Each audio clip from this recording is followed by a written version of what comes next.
What's going on, guys? It's your man Jay, and today in this video you're going to see footage from my GalaxyZFlip. Now, I end up doing this over several days, so what you're looking at is about 3 to 4 days worth of video on different days, because every time I was going to shoot, it started pouring down raining, and even now it's still raining, so I had to get some footage outside. But take note of that. Here is the GalaxyZFlip's cameras. Tell me what you think, and be honest. It's your man Jay. Take a look. Alright guys, welcome back to another video. It's your man Jay. So I wanted to test out the cameras on the ZFlip.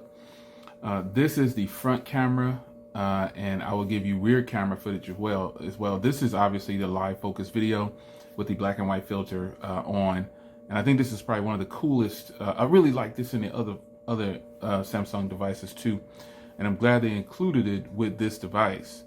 So I wanted to do a camera review, because this is a function that I think it's more than just a cool trick or something like that.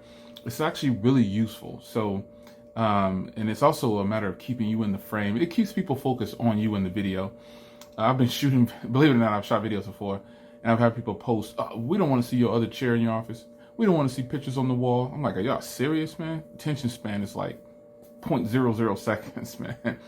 Anyway, this is a very cool feature that I use all the time. I actually, use this for catch and release, or I'll do just a complete black and white video for catch and release. But I think this is a really cool feature on the camera.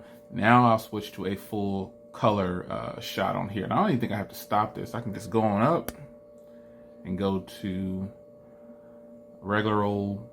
Yeah, and there it is. I really like the functionality of this camera. Shooting videos on here, I tested it out. I took a few photos.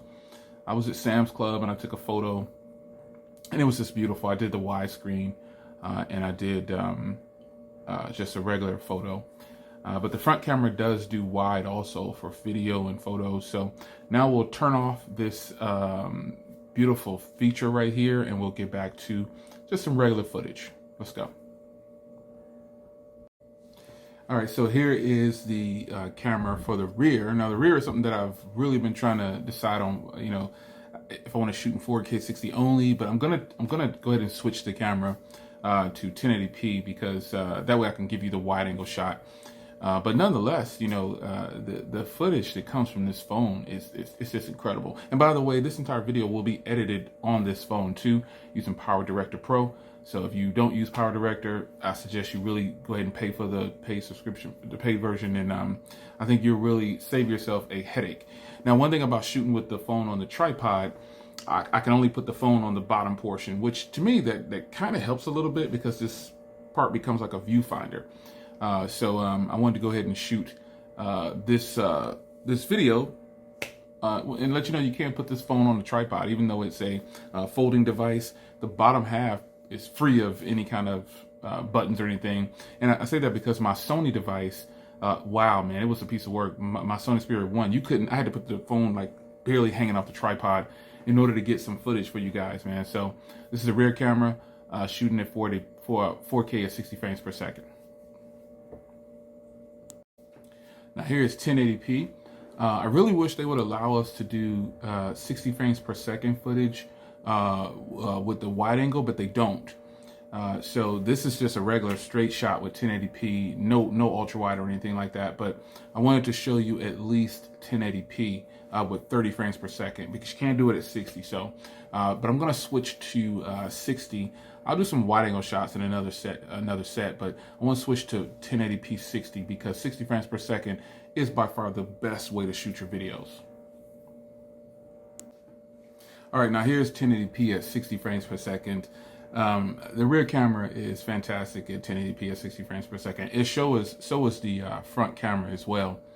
But I really have learned a lot about using this phone all day, and it's just it's not gonna take you long to get used to opening and closing the phone. I thought I would get kind of annoyed with that, but I don't recommend that you just leave it open when you're not using it, unless you're in a controlled setting.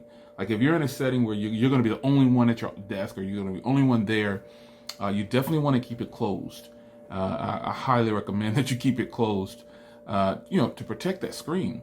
Because let's be honest here, this phone costs $1,380, and I didn't finance this to a carrier or anything like that. I bought it directly from Samsung, so I'm going to be extra careful when I have to be. But overall, I haven't really been babying the phone or anything like that. So anyway, I'm getting into a full discussion, which is easy with this phone, because it is a eye catcher for sure. Even when I'm not trying, you know, you can see people kind of looking at you like, whoa. But nonetheless, rear camera at 1080p 60, fantastic. It's gloomy out, still raining, but wanted to give you some footage.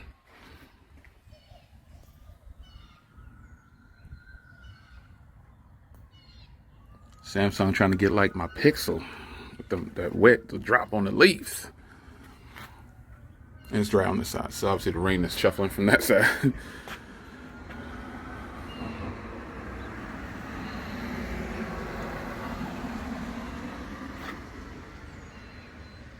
It's beautiful out here. A little bit of wide angle. Switch, as you can see.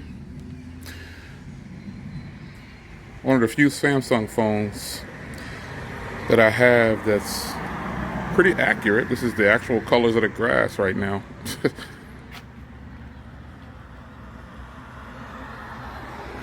Wide angle's looking good. Mics on this phone are good too. All right, so here's what I see. Nothing different. I see a great set of cameras that are pretty much on par with all the other Samsung cameras that are being released today. And you know, that's not a good or a bad thing. It's just that for the price tag, it would have been nice, but I also know and understand that this is the first type of flip phone in this orientation, and you know, this is just what it's gonna have to be. But warranting with the price tag, there's nothing spectacular about these cameras. They're actually just really, really solid cameras. So I hope you guys enjoyed the brief video showing you the cameras. You probably expected it anyway, because the cameras are just like the S10, S20 around there. So, but they're good. Just nothing spectacular or mind-blowing for me. They're just really solid cameras. What did you think? It's your man Jay. See you in the next video. Take care.